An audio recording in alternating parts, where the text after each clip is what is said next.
ప్రియ సహోదరి సహోదరులారా, ఈ ప్రపంచాన్ని చూస్తే మనకేమి కనిపిస్తుంది? యుద్ధాలు, ఆర్థిక కష్టాలు, భయం, అనిశ్చితి, యువతలో నిరాశ, కుటుంబాలలో కలహాలు, ప్రపంచం ఒక ఒత్తిడిలో ఉంది. ఇలాంటి సమయాల్లో మనకు గుర్తుకు వచ్చే ఒక బైబిల్లో గొప్ప వ్యక్తి పేరే గిద్యోను. ప్రియ సహోదరులారా, ఈరోజు మనం తపస్కాలంలోని 15వ రోజు ధ్యానాంశంలో గిద్యోను జీవితము, భయపడే మనసు నుండి దేవుని వీరుడిగా.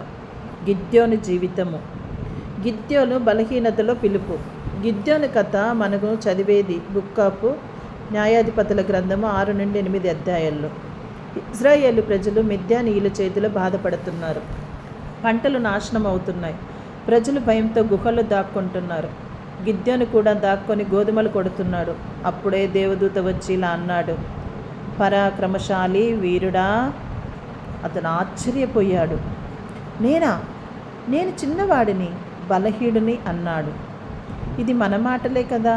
నేను చెయ్యలేను, నేను అర్హుడిని కాదు, నాకు రాదు, వామ్మో నేను ఎలా చేస్తాను, ఇంత చిన్న వయసులో ఇంత పెద్ద బాధ్యతల, నాకొద్దు, వేరే వాళ్ళకి ఇవ్వండి అని చెప్పేసి మాట్లాడతాం కదా. అదేవిధంగా గిద్యోను కూడా మరి ప్రస్తుత ప్రపంచ పరిస్థితులకు మనల్ని అన్వయించుకున్నట్లయితే ఈరోజు మనం కూడా గిద్యోను లాంటి పరిస్థితుల్లో ఉన్నాం. భయం మనల్ని బంధిస్తుంది. సోషల్ మీడియా మనలో అసమర్థత భావం పెంచుతుంది. యువత నేను పనికి రాను అని అనుకుంటున్నారు. కుటుంబాలు ఒత్తిడితో విరిగిపోతూ ఉన్నవి. కానీ దేవుడు ఇంకా చెబుతూ ఉన్నాడు, పరాక్రమశాలి వీరుడా. దేవుడు మన బలహీనతను కాదు, మనలోని అవకాశాన్ని చూస్తాడు. చిన్న సైన్యం, గొప్ప విజయం.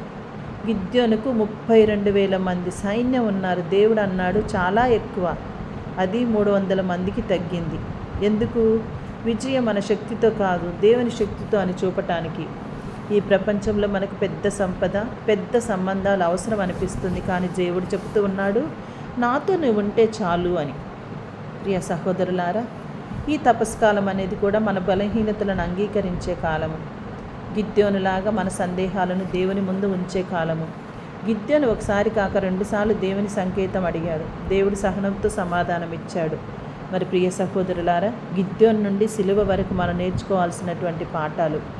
గిద్యోను 300 మందితో శత్రువులను జయించాడు. కానీ యేసు ఒంటరిగా సిలువపై నిలబడి పాపాన్ని జయించాడు మనందరి కోసం. గిద్యోను చేతిలో కంచాలు, దీపాలు ఉన్నాయి.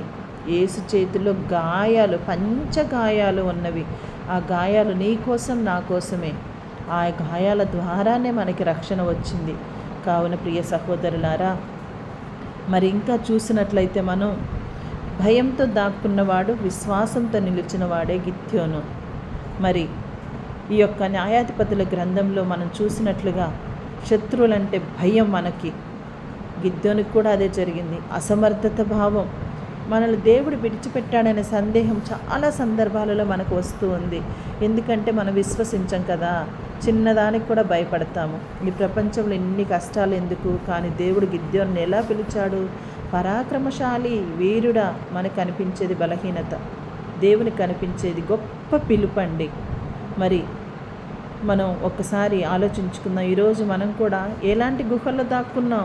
మొబైల్ స్క్రీన్ల వెనకనా, నకిలీ చిరునవ్వుల వెనకనా, ఆందోళనల వెనకలనా, ఆత్మవిశ్వాసం లేకపోవటం వలన మన హృదయం యుద్ధభూమిలా ఉంది. కానీ గిద్యోను కథ ఏం చెబుతుంది తెలుసా?